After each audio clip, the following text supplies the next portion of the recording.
1 Coríntios capítulo 15, verso 1 em diante.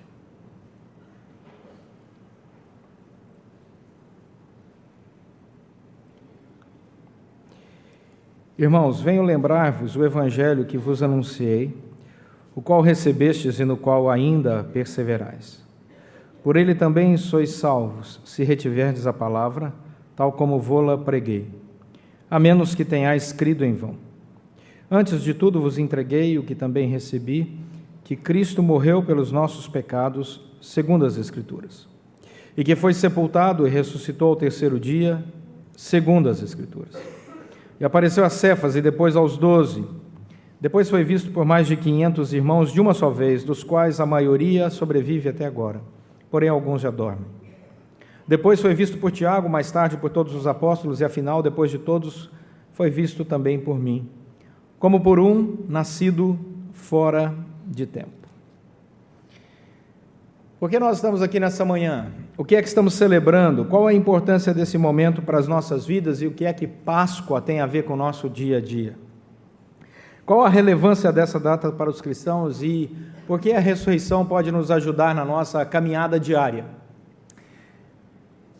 A primeira coisa, a primeira resposta, e talvez seja a mais simples, mas a mais importante delas, é porque somente no cristianismo encontramos a resposta para a vida depois dessa vida. Não existe uma celebração tão única na história da humanidade como a Páscoa para nós cristãos. O nosso Senhor e Salvador, o nosso Deus e Rei, ressuscitou. Você pode visitar túmulos de grandes líderes religiosos que criaram grandes expressões religiosas no mundo inteiro ao longo de toda a história, mas todos os túmulos estão cheios. O único que está vazio é o de Jesus Cristo, nosso Senhor e Salvador. Isso aqui já bastaria para todos nós. A simples celebração, não tão simples assim, de que o nosso Senhor ressuscitou. Mas ela vai além. Ela garante, esta fé, a nossa ressurreição. E é por isso que nós estamos aqui. É por isso que quando nós, no nosso dia a dia, enfrentamos a morte de familiares, amigos, pessoas queridas, irmãos de fé, temos o nosso coração consolado. Porque apenas nessa fé cristã, temos a certeza de que as palavras de Jesus ainda estão valendo, quando ele disse para aquele ladrão lá na cruz: hoje mesmo estarás comigo no paraíso. Isso é para nós uma declaração maravilhosa, porque foi dita pelo único ser humano que não apenas venceu a morte, mas garante a nossa vitória e, dentro do seu ministério, ressuscitou pessoas. O poder de Jesus é tão grande que a história tem que se dobrar a ele. E quando nós olhamos os fatos que compõem essa história, ela fica mais impressionante ainda. Eu vou jogar ali no slide algumas frases que são bastante interessantes para nós sobre ressurreição. Por exemplo, Josh McDowell diz: não existe nenhum outro documento no mundo antigo assim autenticado com um grupo tão excelente de testemunhas textuais e históricas como a ressurreição de Cristo Jesus. O próximo slide, o ceticismo, agora a palavra de Clark Pinnock, professor da McMaster's University de Canadá. O ceticismo com relação às evidências históricas do cristianismo está baseado em um preconceito irracional. Os grandes estudiosos do mundo, meus irmãos, seja Oxford, seja Cambridge, seja Harvard ou qualquer outra grande universidade, quando se debruçam sobre o assunto da ressurreição de Cristo Jesus, simplesmente, sem nenhuma fé, apenas olhando os documentos, eles, de maneira clara, testemunham, não há como refutar historicamente o fato de que houve um homem chamado Jesus Cristo e que ele, de fato, assim como predito, ressuscitou ao terceiro dia. Quer ver outro slide interessante? Ele fala um pouco sobre os manuscritos. Quando você pega os manuscritos antigos, por exemplo, da Ilíada, de Homero, você vai buscar esses manuscritos, eles têm cerca de 1000 anos depois do original, e ao todo, se você reunir todos esses manuscritos, você vai encontrar 650 manuscritos antigos. Esse é o segundo maior volume de manuscritos que narra uma história, um evento, um fato, quando você soma todos os manuscritos. 650. Vou só fazer uma nota de rodapé aqui. Quem te disse que Pedro Álvares Cabral descobriu o Brasil? Professor de história, baseado em quê? Em livro de história, baseado em quê? No manuscrito. Deu para entender? Isso vira um ensino comum. Agora, os manuscritos do Novo Testamento somam 24.633. Em segundo lugar, está o anterior que eu mostrei, 650. Em primeiro lugar, os manuscritos do Novo Testamento, 24.633. Qual é a data de composição dele? Mais de 1000 anos? Não, entre 100 e 300. Entre 100 e 300 anos do ocorrido. Daí, só a prova testemunhal, textual, palpável, um manuscrito na sua mão, já bastaria para dizer que ou nós temos esse volume todo histórico falso, portanto, tudo que você conhece de história é falso, ou então nós temos o fato evidenciado mais verdadeiro de toda a história da humanidade. Próximo slide. Olha o que esse professor diz, Thomas Arnold, titular da cadeira de História Moderna em Oxford. Não é um articulista de um jornal qualquer, não é um sujeito que escreve para uma revista qualquer no Brasil, nem um professor de cursinho qualquer. Nós estamos falando de um professor titular da cátedra de Oxford.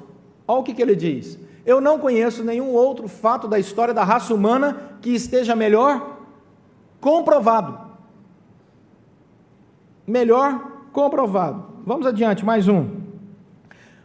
Agora, Simon Greenleaf, professor de Direito da Universidade de Harvard, é o homem que mudou a história da Universidade de Harvard do curso de Direito.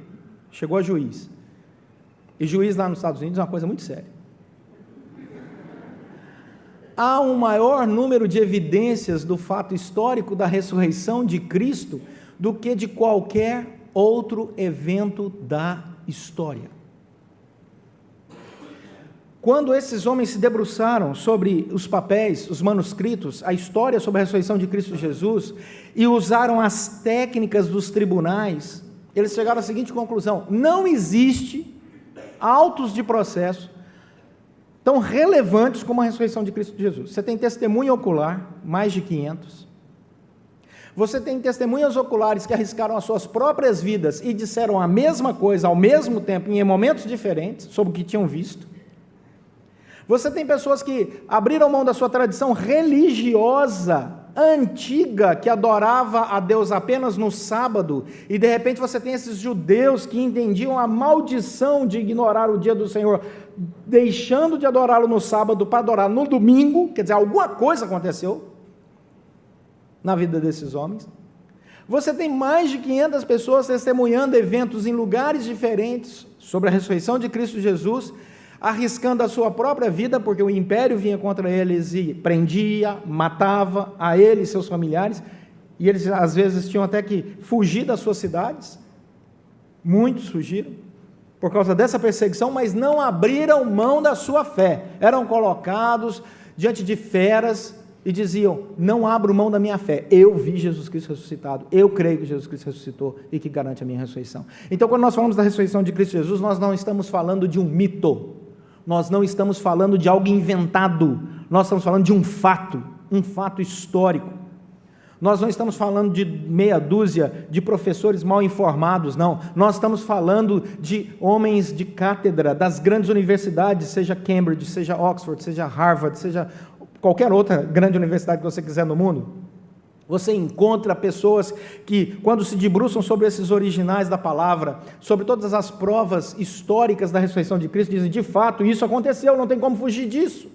Você pode não crer que Jesus Cristo é Senhor, mas você tem que, de fato, crer que, historicamente, a ressurreição aconteceu. Tem que ser honesto, pelo menos intelectualmente. É o que esses homens dizem. Você pode encontrar isso em vários livros. Eu recomendaria Lee Strobel, tem 2 livros muito bons sobre isso, Em Defesa da Fé e Em Defesa de Cristo. Eles realmente... E o outro, Josh McDowell, tem vários livros sobre As Provas Testemunhais da Ressurreição de Cristo Jesus. São livros importantes para você ler. Você vê que a nossa fé não está aí jogada ao léu com U. Importante esse detalhe. Então alguém pergunta, pastor Léo, o que o senhor acha? Léo com O, né? Nós precisamos pegar a nossa fé e firmar os nossos pés no fato de que o que estamos celebrando hoje aqui não é um mito, é a nossa fé historicamente bem fundamentada. Você pode pegar um avião aqui, viajar a Israel, você vai andar nas ruas que Jesus andou e você vai visitar um túmulo vazio. Por que isso é importante? Olha a primeira palavra do capítulo 15, eu peço que você deixe o livro aberto, 1 Coríntios capítulo 15, a primeira palavra, ela é importante, porque ela diz, irmãos. Para falar sobre a ressurreição, para experimentar a alegria da ressurreição, para viver a fé da ressurreição, Paulo começa dizendo, olha, eu estou escrevendo a irmãos, porque reconheço que no mundo existem pessoas que não desejam ser filhos e filhas de Deus de fato, a sua história é construída com uma outra agenda, a sua vida tem outras prioridades, portanto não são os nossos irmãos na fé, são criaturas do Senhor Deus, mas não são os nossos irmãos de fé. Eu sei que a sociedade aí fora não gosta muito dessa terminologia, mas ela é bíblica. Irmãos e irmãs de fé são aqueles que têm ao Senhor Deus como Pai, e que servem a esse Senhor como Senhor e Salvador das suas vidas, a Santíssima Trindade. Então, depois de considerar toda a ação do Espírito Santo no contexto, e nós temos caminhado isso já há algum tempo, ele começa agora a dizer, meus amados irmãos, a mensagem que eu trago para vocês é de fundamental importância, e hoje, em especial, temos que nos recordar dessa mensagem. Olha o que ele diz, versículo 1, venho lembrar-vos, porque são tantas as coisas que acontecem no nosso dia a dia, que às vezes nós nos esquecemos da importância dessa mensagem. E ele diz, venho lembrar-vos o Evangelho. O Evangelho é a vida, a obra, a pessoa de Cristo Jesus. Isso é o Evangelho. O Evangelho não é só a proclamação das boas novas, ela tem o conteúdo, o Senhor das boas novas é o próprio Senhor Jesus.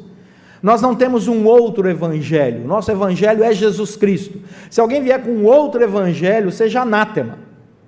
Evangelho segundo fulano de tal, Evangelho segundo fulano de tal, ou o Evangelho interpretado apenas por uma mulher, uma profetisa, quem sabe uma tal de Ellen White, seja anátema.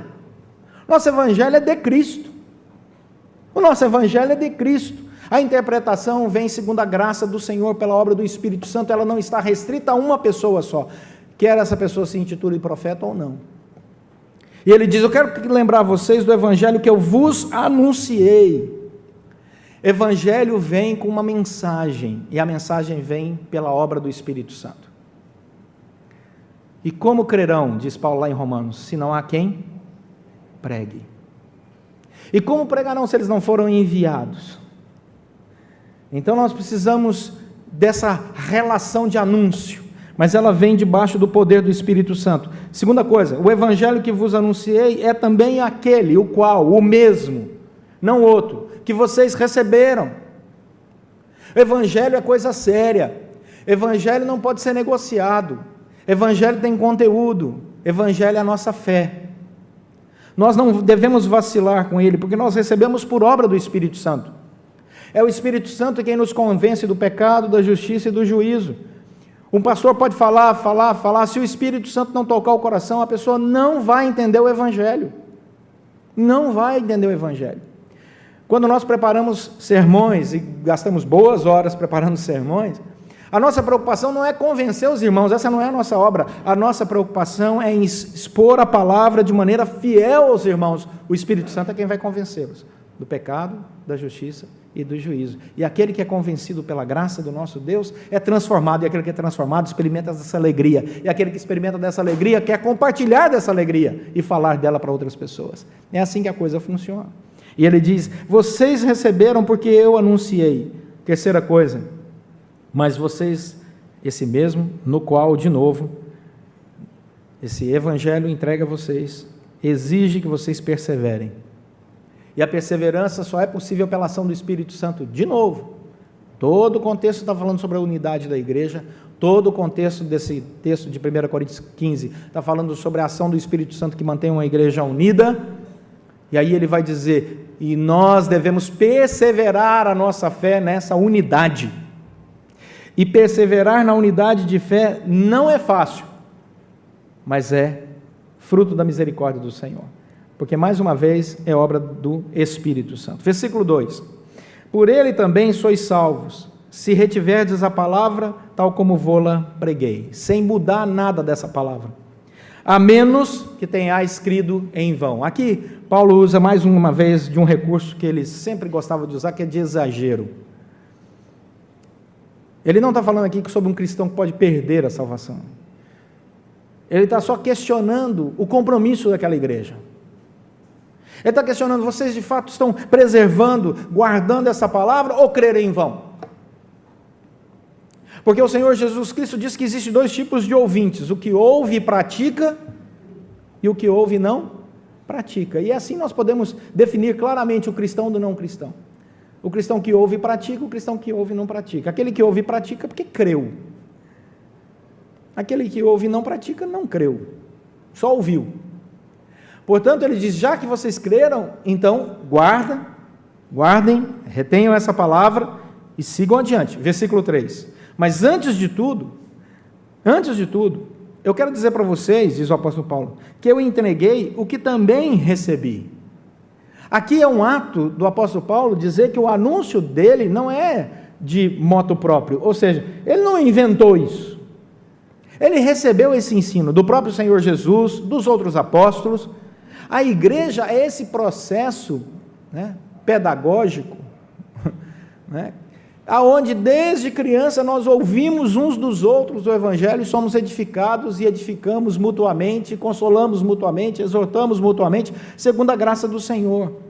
Nós não temos um dono da verdade na Bíblia, nós não temos, porque a verdade é Cristo. Eu sou o caminho, a verdade e a vida. Então Paulo diz assim: olha, o que eu estou transmitindo para vocês, eu mesmo recebi. Paulo é para nós um grande exemplo. Quando ele vai dizer lá no capítulo 11, sejam meus imitadores como eu sou de Cristo, também vale essa imitação de sermos aqueles que transmitem o Evangelho, tendo recebido o Evangelho, a outras pessoas. Ele diz: eu recebi. O que ele recebeu? Você deve estar perguntando, versículo 3, que Cristo, o centro conteúdo da nossa mensagem, morreu pelos nossos pecados. Não devemos esquecer essa ordem, a ordem do raciocínio bíblico. A primeira coisa é que nós somos pecadores. Era necessário que um preço fosse pago, e o Senhor Jesus veio e se entregou por nós, pagou o preço. Olha que interessante o que diz o versículo: ele morreu pelos nossos pecados, segundo as Escrituras. Isaías capítulo 53 que nós lemos diz exatamente isso: o castigo que estava sobre nós, ele tomou. Ele, pelas suas pisaduras, nos sarou. Ele tomou as nossas enfermidades. Ele assumiu o nosso lugar naquela cruz. Portanto, nós pecadores, que havíamos rompido com Deus, temos agora o perdão vindo do próprio Deus que se oferece por nós. Paulo diz: nunca se esqueçam, não são as nossas boas obras que vão nos salvar, é a fé na obra de Cristo Jesus por nós. Porque se for por boas obras, ninguém aqui vai ser salvo. Porque tem dia que você acorda bonzinho, e tem dia que você acorda mal. E mesmo no dia que você acorda bonzinho, você continua mal, e continua pecador. E mesmo sabendo que é pecado, você peca. Quando toca aquele bendito telefone, você diz que eu não estou aí, pecador. Não é? E o sinal está vermelho e você cruza, pecador. Não tem jeito, somos todos pecadores. Todos pecadores. Quando você está andando na rua e olhando a sua própria alma, muitas vezes você percebe o quão pecador é o mundo, e muitas vezes, pelo simples fato de se tornar juiz do mundo, você já manifesta seu pecado, porque essa não é a nossa função. E aí a palavra do Senhor continua. O texto vai dizer que Cristo morreu pelos nossos pecados, segundo a Escritura. Também não foi inventado, não. Era algo que estava prometido há milênios. Ele foi sepultado, pessoas viram o seu sepultamento, centenas de pessoas, e ele ressuscitou ao terceiro dia.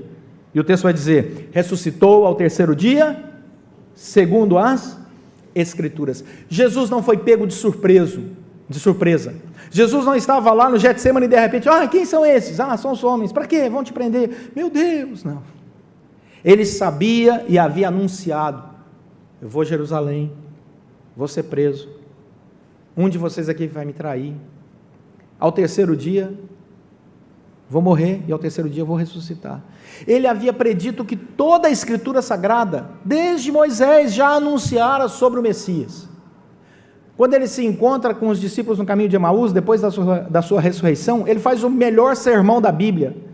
Diz lá a Bíblia que depois que Jesus encontra os discípulos no caminho de Emaús, ele fala tudo que a seu respeito constava em toda a Escritura. Em toda a Escritura. Coisa linda.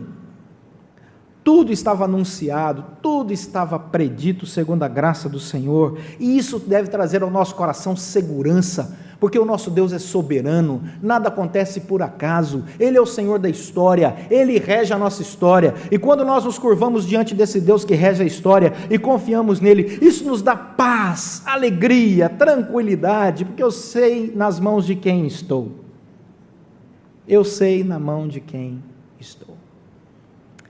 E sabe o que acontece? Ele morre, olha o que diz o texto, ele é sepultado, ele ressuscita, e aí vem a prova em conteste, e ele aparece. E ele apareceu, diz Paulo, ele apareceu a Cefas, depois aos 12, depois foi visto por mais de 500 irmãos de uma só vez. Versículo 7, depois foi visto por Tiago, depois por todos os apóstolos. Versículo 8, como se não bastasse, até por mim, diz o apóstolo Paulo. Até por mim. É óbvio que o apóstolo Paulo aqui está usando uma narrativa bem contextual, ele está evitando falar que as primeiras pessoas que viram a Jesus Cristo ressuscitado foi Maria Madalena. Ele está evitando falar que um grupo de mulheres foi o grupo que depois viu a Cristo ressuscitado. Ele nem sequer cita que o terceiro grupo foram os 2 discípulos lá no caminho de Emaús, ele já parte para a quarta grande aparição, que aí sim os discípulos estão reunidos, Pedro está ali, porque naquela época testemunho de mulher não valia. Então nós temos que respeitar o contexto do texto. Ele está indo direto em autoridades, homens, testemunhos que seriam válidos judicialmente daquela época. É por isso, mulheres, não fiquem chateadas. O dia que encontrarem o apóstolo Paulo, perdoem ele. Isso é próprio da época, certo? É próprio da época. E por isso ele está usando esse tipo de argumentação. Não há como você esconder isso, o fato de que ele ressuscitou, e por isso nós podemos celebrar aqui, porque há um projeto, ele morre, ele é sepultado, ele ressuscita, ele aparece. Ele aparece. E aí, como diz Filipenses, o nosso coração enche de alegria, porque assim como ele foi ressuscitado, nós também seremos. E é isso que o apóstolo Paulo conclui aqui, e nós concluímos com ele. É como se Paulo respondesse para aqueles irmãos: tá bom, Paulo, você falou, mas o que é? Que eu levo para casa, né? E Paulo responde 3 coisas que vocês deveriam levar para casa. Versículo 14. A primeira coisa está no versículo 14. O texto de Paulo diz o seguinte, em 1 Coríntios 15, 14. Primeira coisa: se Cristo não ressuscitou, é vã a nossa pregação, e é vã a vossa fé. Primeira coisa que nós precisamos guardar nessa Páscoa, desse Cristo que morreu e ressuscitou por nós. A ressurreição é a coroa desse grande ministério de Cristo Jesus. É o ápice do ministério de Cristo Jesus, porque ele não é apenas um homem bom, ele não é apenas um sábio, ele não é apenas um profeta, ele é o Deus, a segunda pessoa da Santíssima Trindade, que se entregou por nós e assim como predito nas Sagradas Escrituras, morreu e ressuscitou, sem pecado, para que nós pecadores alcançássemos o perdão. Então Paulo diz assim: não negociem a ressurreição de Cristo, não negociem a ressurreição de Cristo, assim como ele ressuscitou, ele vai explicar isso em Filipenses, nós também ressuscitaremos, ele foi a primícia, nós o seguiremos, essa é a nossa fé. Ele não reencarnou, ele ressuscitou, não existe reencarnação na Bíblia, ele ressuscitou, é o mesmo corpo, historicamente, na mesma época, É isso que aconteceu. Não abram mão disso, porque isso foi o que aconteceu em Cristo Jesus, e nós precisamos contar isso para as pessoas aí fora, compartilhar com as pessoas que a coisa é muito mais bonita, muito mais clara, muito mais transparente, e que um dia nós ressuscitaremos, vai ser magnífico, porque nós iremos, assim, à semelhança de Cristo Jesus, termos um corpo que poderá comer, beber, ser tocado. Nós vamos nos lembrar, para glorificar a Deus, tudo o que aconteceu, até essa manhã, até esse sermão. Você vai cruzar comigo lá na Praça da Nova Jerusalém e fala: pastor, eu me lembro daquele sermão, eu dormia, acordava, mas me lembro, pastor, me lembro. Eu vou dizer: glória a Deus, que maravilha. É muito bom essa esperança, reencontrar parentes que a gente sente saudade, mas que morreram em Cristo Jesus, reencontrar amigos, irmãos de fé, que coisa linda, na certeza de que nunca mais haverá morte, nem separação, nem enfermidades. Glória a Deus! E vivemos num mundo que quer inventar uma série de coisas diante de um fato histórico, inquestionável da nossa fé. Cristo ressuscitou e garante a nossa ressurreição. Ai, que viva esperança! Versículo 19: se a nossa esperança em Cristo, segundo a aplicação de Paulo, se limita apenas a esta vida, somos os mais infelizes de todos os homens. Nossa agenda não acaba aqui. O tempo passa e passa rápido. Passa rápido. Eu tenho um amigo que, quando ele fez 50 anos, eu perguntei para ele: qual é a sensação de fazer 50 anos? Ele falou: rapaz, é uma sensação estranha. Eu falei: por quê? Ele falou que parece que tem mais passado do que futuro.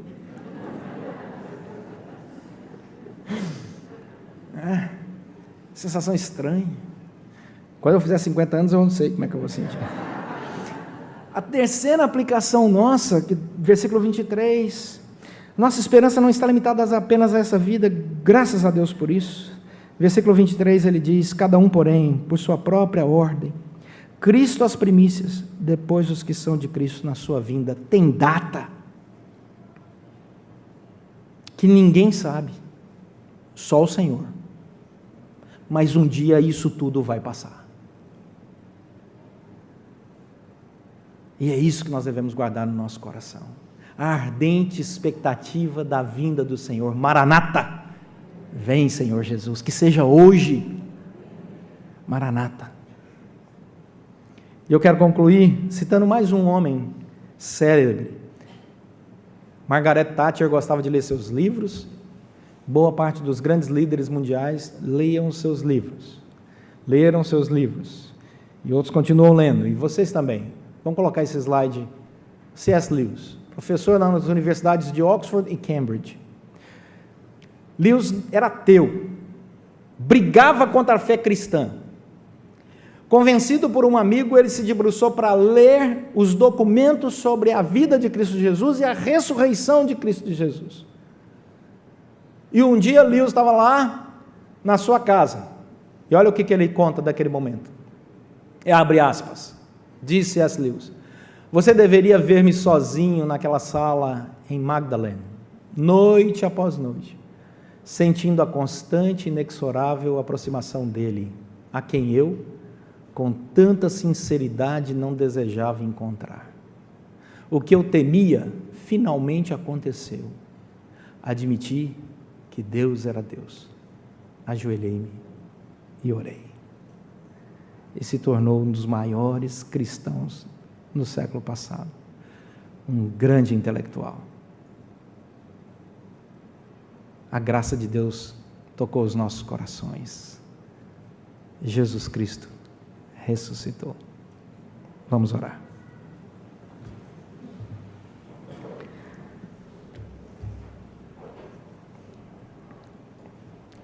Senhor, nosso Deus e Pai, obrigado por essa alegria, essa certeza, essa convicção, essa fé, fruto da Tua graça, do Teu toque maravilhoso em nossas vidas. Obrigado, Senhor. Obrigado, Senhor.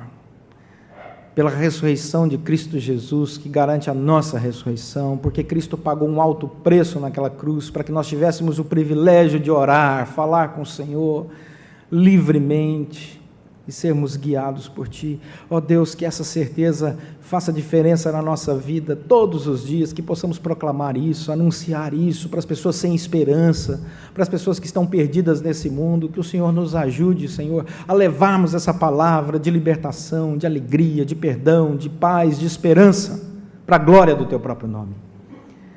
Obrigado, Senhor, por essa fé que inunda os nossos corações. Que o Senhor possa, dia após dia, encontrar as nossas vidas dedicadas ao Senhor, testemunhando dessa verdade, repleta de alegria. Pois oramos pedindo a Tua bênção sobre nós, sobre cada família aqui representada. Em nome de Jesus Cristo. Amém.